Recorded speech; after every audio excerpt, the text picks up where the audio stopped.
Cuán firme cimiento se ha dado a la fe. A través de la Biblia, un análisis de la Biblia libro por libro que le ayudará a crecer espiritualmente. Estos estudios fueron diseñados por el Dr. J. Vernon McGee. Acompáñenos en este fascinante recorrido a través de la Biblia. La palabra de Dios. ¿Quién mató a Saúl? Se suicidó. ¿Murió por las heridas que le infligieron los filisteos? ¿O lo mató el joven amalecita como se jactó ante David? Ese es el misterio que intentamos resolver hace unos meses en nuestro estudio del primer libro de Samuel. Pero hoy, en A Través de la Biblia, finalmente escuchamos la verdad desde la perspectiva de Dios. Soy Heiel Ortiz, su anfitrión, dándoles la bienvenida a bordo del autobús bíblico, mientras nuestro maestro Samuel Montoya nos lleva a Primera de Crónicas para un fascinante estudio de los capítulos 9 y 10. Iniciamos en oración. Padre Celestial, te damos gracias porque tu palabra trae verdad a nuestras vidas cada vez que la estudiamos. Te pedimos que este tiempo sea de edificación y dirección para nuestras vidas. Aclara nuestras dudas, utiliza al Maestro y háblanos a través de tu Espíritu Santo. En el nombre de Jesús, amén. Ahora con nosotros nuestro Maestro Samuel Montoya y el estudio bíblico de hoy. Volvemos en el día de hoy al primer libro de Crónicas. Y como dijimos en la introducción, aquí estamos observando el punto de vista de Dios. Esa es la diferencia más notable que existe con los otros libros que vimos anteriormente, el primero y el segundo libro de Samuel, el primero y el segundo libro de Reyes, ya que son casi iguales, cuentan la misma historia. Al leer el primero y el segundo libro de Crónicas, parece que fuera simplemente una repetición. Parece, decimos, pero no es lo mismo. En primer lugar, vimos la historia observada desde el punto de vista del hombre. En otras palabras, es el punto de vista humano de la historia. Pero ahora, como ya hemos dicho, tenemos el punto de vista de Dios. Usted podrá notar al pasar por este libro de Crónicas que se han presentado unos cambios bien notables. Es decir, se ha dado cierto énfasis a algunas cosas. Y también tenemos otras partes de las cuales no se hace ninguna mención. En los primeros 8 capítulos de este primer libro de Crónicas, hemos visto una de las genealogías más grandes de toda la historia. Esta genealogía nos lleva hasta el principio con Adán y determina el origen de los hijos de Israel, remontando la historia hasta Adán, y lo sigue hasta el tiempo mismo de la cautividad. El capítulo 9 de este primer libro de Crónicas comienza diciendo aquí en el versículo 1, «Contado todo Israel por sus genealogías, fueron escritos en el libro de los reyes de Israel, y los de Judá fueron transportados a Babilonia por su rebelión». En esta declaración encontramos algo tremendo, y es la revelación de que las genealogías se guardaban en el mismo templo. Las genealogías de esta gente estaban allí. En realidad, son las genealogías de cada una de las tribus. Usted puede leerlas por sí mismo, allá en su propio tiempo de estudio, ya que tomaría demasiado tiempo hacerlo por radio. No quedaría nadie escuchando este programa si lo hacemos así. Pero vemos aquí que Dios ha indicado claramente que Él ha dado esas genealogías y que ellas son de importancia. Fueron registradas hasta que el pueblo fue llevado cautivo, y luego se produjo cierta confusión. Cuando regresaron, continuaron después de reedificar el templo llevando esas genealogías. En la época en que nació el Señor Jesucristo, esas genealogías estaban en exhibición en el templo. Usted podría haber entrado al templo y haberlas revisado. Puede estar seguro de una cosa. El enemigo en esos días fue al templo y revisó las genealogías. Nosotros podemos ver las que están allá en el Evangelio según San Mateo y en el Evangelio según San Lucas, y podemos constatar si son correctas o no. Según nuestro conocimiento, nunca tuvo lugar un ataque contra la genealogía del Señor Jesucristo. Ella estaba correcta y en exhibición. Cuando el templo fue destruido, en el año 70 después de Cristo, todas esas genealogías desaparecieron. Fueron destruidas en esa ocasión. Era un registro tremendo. Y aquí en este primer libro de Crónicas lo tenemos al día, hasta el momento de la cautividad en Babilonia. Pero luego continuó hasta el momento en que el Señor Jesucristo vino a este mundo. Después de él, tuvo lugar la destrucción de Jerusalén y del templo en el año 70 después de Cristo, como hemos dicho, y por tanto ese archivo desapareció. Ahora quizá usted pregunte, ¿por qué? Bueno, Dios tenía interés en darnos a conocer la familia del Señor Jesucristo. Tenía interés en hacer las cosas bien claras en cuanto a que Él era un hombre entre los hombres. Él vino en la línea o linaje de Adán, y Él es el último Adán. No habrá ningún otro, no habrá un tercer Adán. Él es la cabeza de la última familia. Hay solo dos familias, la familia de Adán, y esa es una familia perdida. Usted y yo pertenecemos a esa familia. No nacimos en este mundo como personas bellas y dulces. Nacimos como pecadores, amigo oyente, separados de Dios, sin capacidad para Dios. Eso es algo muy obvio, ¿no le parece? Lo podemos ver alrededor nuestro. En China, por ejemplo, ¿están ellos buscando a Dios? Si lo están haciendo, seguro que no lo han encontrado todavía. Tampoco lo han encontrado en la India. Ellos veneran a las vacas en ese país. El hombre ha hecho una figura de Dios en todos los cuadros con los que ha intentado representarlo. Y se nos ha dicho que no debemos hacer imágenes de Dios. Esa es una de las cosas que Dios le enseñó al pueblo de Israel. Pero esta gente se separó de Dios, y ahora toda la familia humana está en la misma condición. En Adán todos mueren, dice la Escritura. Y usted y yo, amigo oyente, pertenecemos a esa familia. La perspectiva que tenemos en Adán es muy triste. Pero tenemos una esperanza en el Señor Jesús, y Él es el último Adán. Él es el segundo hombre porque el Señor hará muchos hombres en esta nueva familia, la familia de Dios. Y esa genealogía tiene su origen en aquel que es nacido del Espíritu. Usted puede decir hoy, vine a Cristo y me salvó. Él es mi Salvador, y el Espíritu de Dios le ha hecho algo real en mí. Él es mi Salvador. Si usted, amigo oyente, puede decir eso, entonces usted pertenece a la familia del último Adán, y esa es la familia en la cual hay vida. Él nos da la vida. Él dijo que eso fue lo que trajo. Él dijo, yo soy la vida. También dijo, yo he venido para que tengan vida y para que la tengan en abundancia. Esto no solo es existir, no es uno de esos viajes provocados por la marihuana o cualquier otra de esas drogas, sino un viaje real, verdadero. En realidad, es un viaje que culminará en un viaje al cielo, a su propia presencia. Él vendrá y llevará con él a los suyos. Es por estas razones que acabamos de mencionar que esta tremenda genealogía está en los primeros capítulos del primer libro de Crónicas, y es algo espléndido. Tenemos en el resto del capítulo 9 el énfasis puesto en la tribu de Leví. En el versículo 2 vemos algo concerniente a ello. Veamos este versículo 2. Los primeros moradores que entraron en sus posesiones en las ciudades fueron israelitas, sacerdotes, levitas y sirvientes del templo. Quiere decir que el primero de los israelitas pertenecía a la tribu de Leví. Primero los sacerdotes, los que estaban al servicio de Dios, luego los levitas. No todos los miembros de la tribu de Leví servían en el sacerdocio, en realidad la familia de Aarón. Y luego encontramos que éstos se hallaban en el servicio. Ellos preparaban las ofrendas, tenían muchas cosas que hacer en cuanto a los ritos que tenían lugar, y eran en cierto sentido los que cuidaban el templo. Luego tenemos a los sirvientes del templo. Estos pueden haber sido esclavos. Siempre ha existido la duda de si los israelitas tuvieron o no esclavos. Creemos que sí los tuvieron, aunque no de sus propios hermanos. Eso fue lo que llegaron a hacer los gabaonitas, por ejemplo. Fueron usados en el servicio del templo. Para hacerlo más claro, diremos que eran los que tenían a su cargo la limpieza del lugar. Barrían, le daban brillo a los vasos de cobre o bronce, etc. Ellos eran los sirvientes.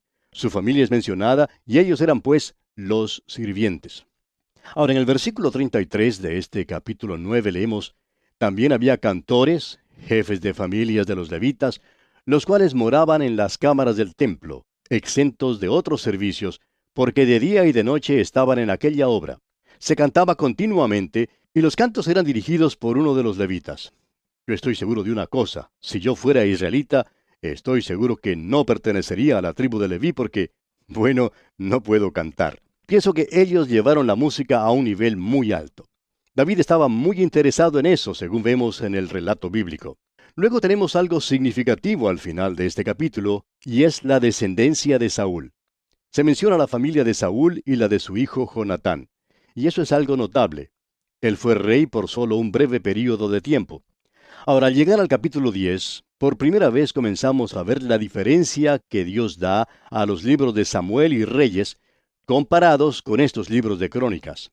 En el libro de Samuel tenemos mucho material concerniente a la vida de Saúl. En efecto, toda la historia de su vida se da en ese libro. Ahora, desde el punto de vista de Dios, tenemos nada más que un capítulo. Tenemos la impresión de que hay muchos hombres y mujeres también que han recibido mucha atención en la historia de la humanidad, pero que no van a recibir mucho en el cielo. Y eso es lo que sucede aquí con Saúl. El resto es dedicado a David. Y en estos dos libros de Crónicas, todo es relacionado con la familia de David. David es el tema, no lo es Saúl. Sin embargo, desde el punto de vista humano, Saúl ocupaba un lugar de prominencia. Es algo asombroso notar que algunos de los grandes hombres de este mundo parecen no tener un lugar de importancia en lo que concierne a Dios. Ellos le dan la espalda. Este capítulo nos llama la atención por esa razón. Solo un capítulo dedicado al rey Saúl. ¿Y de qué se habla en ese capítulo? ¿Acaso el Señor quiere destacar algo sobresaliente que hizo Saúl? No, amigo oyente, porque las obras no tienen ningún mérito ante Dios. Así que no puede ser eso. En realidad, habla de la muerte de Saúl. Cuenta cómo murió. Se nos dice algo aquí que es realmente sorprendente.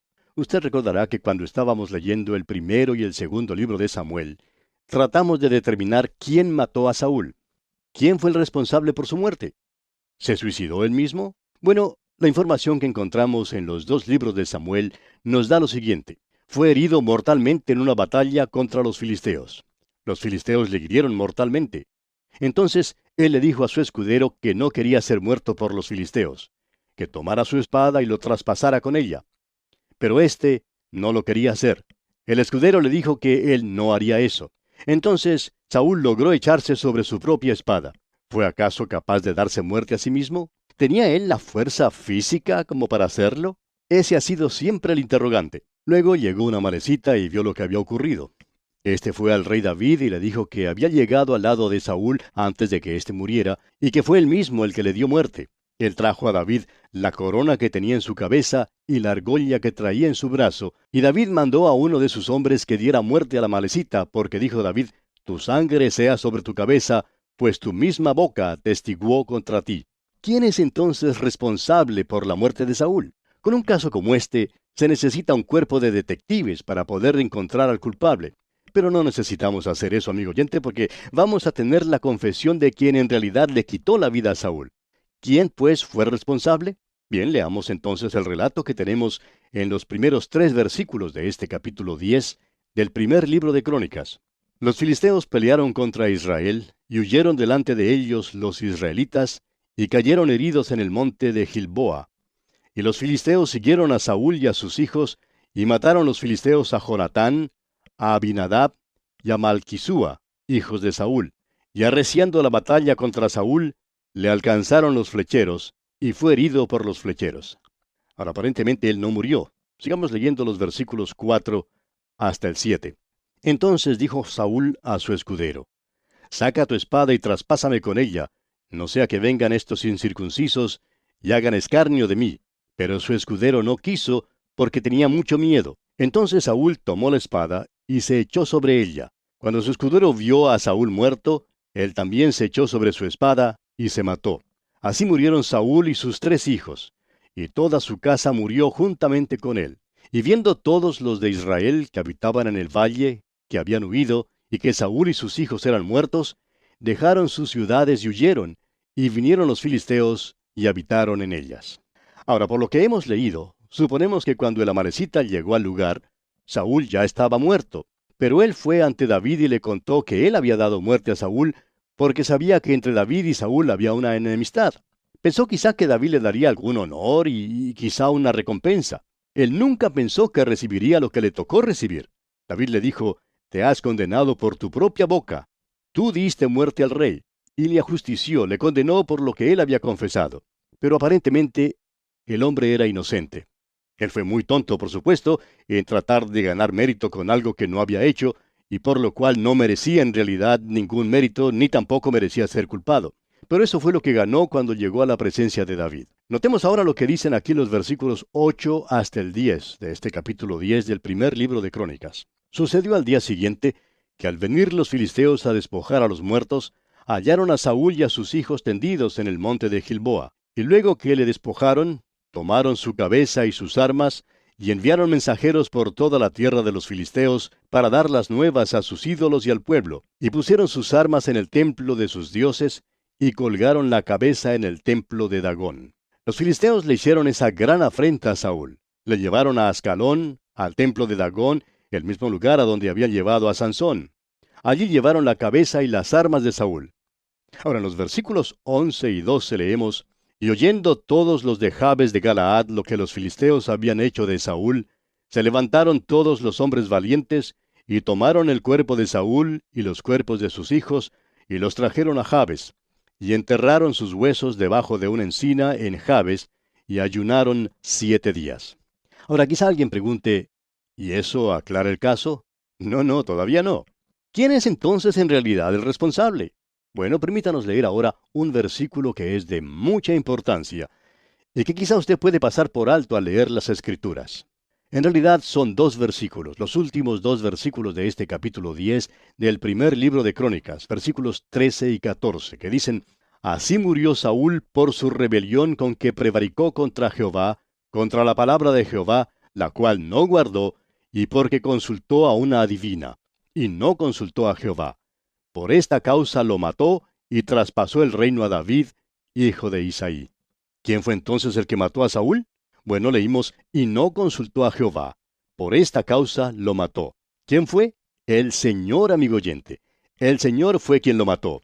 Y podemos decir lo que Job dijo sobre sus hijos: Jehová dio y Jehová quitó. El Señor, amigo oyente, toma la responsabilidad. Dios dice: yo quité a Saúl, yo lo ajusticié. Quizá usted quiera encontrar alguna falta en Dios. Quizá usted quiera hacerlo arrestar por asesinato. Él ha tomado la vida de muchos. De paso, digamos que por esa razón usted y yo no debemos quitar la vida a nadie. ¿Sabe por qué? El Señor dio y el Señor quitó. Hasta cuando usted y yo lleguemos a dar vida, no tenemos ningún derecho para quitarle la vida a nadie. Solo Dios puede dar vida y Dios la puede quitar. Y para Él no es un asesinato. Es un crimen si usted o yo lo hacemos. Él dice que la vida tiene que ser entregada. Cuando nosotros tomamos la vida de otra persona, lo hacemos sin ningún derecho. Ese es un gran pecado. El amalecita fue condenado por eso. Ahora, ¿por qué fue ajusticiado Saúl? Leímos: murió Saúl por su rebelión con que prevaricó contra Jehová, contra la palabra de Jehová, la cual no guardó. Ahora, ¿cuál fue ese gran pecado? Ese pecado por el cual Dios castiga sumariamente y que Él mismo ejecuta y por el cual no vacila en tomar la responsabilidad. Él tomó la vida de Ananías y Zafira, ¿recuerda usted? Mucha gente acredita a Pedro ese acto. Pero Simón Pedro tiene que haber sido una de las personas más sorprendidas con lo que sucedió, especialmente en el caso de Ananías. Él ni siquiera pensó que eso iba a ocurrir. Pero Dios asumió la responsabilidad por lo que pasó. Era un pecado de muerte. Y este hombre murió por causa de su delito. Muchas veces Dios tiene que intervenir y tomar una vida por causa del pecado. Él tomó la vida de ese hombre. En el transcurso de mi vida, he visto a muchas personas que han sido separadas de muchas maneras por Dios. Él puede simplemente ponerlo a un lado y olvidarlo. Lo puede separar de su servicio. O lo puede aún quitar de su ministerio. Dios actúa en los asuntos de los hombres. Él no ha renunciado a su poder. Él todavía está controlando este universo. Este es su universo. De paso, digamos que Él lo hace según su propio gusto, según su propio criterio. Si Él quiere quitar a alguien de este mundo, lo puede hacer porque son sus asuntos, no los suyos o los míos. Él no nos tiene que dar ninguna clase de explicación por lo que hace, pero nosotros sí tenemos que rendir cuentas ante Él. Él es quien está en control. Él es el que hace las decisiones. Este hombre no consultó con el Señor. Él se volvió hacia el mundo. Y usted, amigo oyente, ¿a quién está escuchando? ¿Oye usted la voz de Dios? ¿O está escuchando las voces de los hombres? O peor aún, ¿está escuchando a Satanás? Esto es lo que hace que Dios entre en los asuntos de los hombres y actúe con severidad.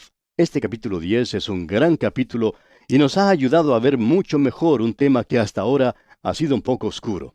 Llegamos ahora al capítulo 11 de este primer libro de Crónicas. Los que están estudiando con las notas y bosquejos que enviamos a nuestros oyentes podrán notar que estamos al comienzo de la tercera división de este libro. En los primeros 9 capítulos encontramos esa notable genealogía. Sería mejor que dijéramos genealogías, ya que son varias. Son destacadas indudablemente. Y tenemos ante nosotros algo digno de destacar, como ya mencionamos. solo un capítulo dedicado a Saúl. Y desde el punto de vista de Dios, no hizo tanto impacto como muchas personas pensaban que podría hacer. Desde el punto de vista de Dios, este hombre no impresionó al Señor para nada. Pero aquí en este capítulo 11, usted verá que tenemos en realidad dos capítulos, ya que son el 11 y el 12, dedicados a los valientes de David. Tenemos luego los capítulos 13 al 16, donde se menciona a David y el arca. Más adelante, en el capítulo 17, se nos habla de David y el templo. La guerra de David se relata en los capítulos 18 hasta el 20. En el siguiente capítulo, el capítulo 21, es dedicado al pecado de David y el censo del pueblo. Luego tenemos varios capítulos, desde el 22 hasta el 29, que consideran la preparación y organización para edificar el templo de parte de David. Podemos ver, por tanto, que lo que resta del libro es dedicado a hablar de David y su reino. Todo está relacionado con David. En cuanto a eso, diremos que la genealogía que se menciona es la genealogía que nos lleva hasta David y, por supuesto, más allá de David, contempla la familia de David. Él es quien ocupa el lugar destacado ahora en este libro. En el próximo libro, el segundo libro de Crónicas, veremos a la familia de David. El linaje que se sigue allí es el linaje de David. Se da muy poca atención al reino del norte, después de su rebelión y su separación del reino de la familia de David. De modo que nos encontramos en una sección importante, y el énfasis está puesto en David. Sería bueno notar el énfasis dado por Dios a ciertas cosas en la vida de David, mientras que otras son casi pasadas por alto. Por ejemplo, acabamos de mencionar el pecado de David en el capítulo 21. Ahora, eso no tiene nada que ver con Betsabé. Lo que él hizo fue un censo de la gente, y esto no es tratado en ninguna otra parte. Diríamos que a los ojos de Dios, este fue el pecado más grande, y este es el que se destaca en este libro. Creemos que en estos días hay muchas personas, y muchos creyentes también, que consideran que algunas cosas son pecado, y hay otras que no consideran como pecado. Y van a llegar a la presencia de Dios algún día y van a descubrir que estaban completamente equivocados en conexión con esto, que no estaban tan seguros como creían que estaban. Lo que ellos creían que era un gran pecado, quizás no lo era, y lo que pensaban que era algo muy leve y sin importancia, Dios lo había considerado como un pecado. En la vida de David, todos pueden señalar el pecado que cometió con Betsabé, y Dios lo castigó por ello. Fue un pecado terrible, sin duda, pero Dios lo perdonó porque él llegó y confesó su pecado al Señor. Pero este asunto del censo no parece ser algo muy malo. Sin embargo, vamos a ver que era algo importante en lo que a Dios se refiere y también veremos por qué. Quizás sea bueno para nosotros lograr una perspectiva diferente en cuanto a lo que realmente es el pecado. Es decir, el pecado en cuanto a ciertos hechos, algunas cosas que usted hace y ciertas cosas que dejamos de hacer. Vimos eso especialmente en nuestro estudio de la epístola a los Romanos, y el gran principio que Dios señala allí para nosotros. Bueno, lamentablemente, amigo oyente, nuestro tiempo ha tocado ya a su fin y tenemos que detenernos aquí, pero entraremos en el estudio de este capítulo 11, Dios mediante, en nuestro próximo programa. Será pues, hasta entonces, que Dios le bendiga abundantemente. Agradecemos que nos acompañara en el estudio de hoy. Le invitamos a que visite nuestro sitio en internet a través de la biblia.org. Ahí puede suscribirse para recibir las notas y bosquejos de lo que estamos estudiando y noticias del ministerio. También encontrará la variedad de libros y materiales gratuitos que tenemos para usted. El sitio es a través de la biblia.org. Todo lo que hacemos es posible gracias al Señor y a personas como usted que se unen a nosotros en la obra de llevar la palabra entera al mundo entero. A través de la Biblia es una producción de Radio Transmundial. Comparta con nosotros sus comentarios al correo electrónico atv@transmundial.org. atv@transmundial.org.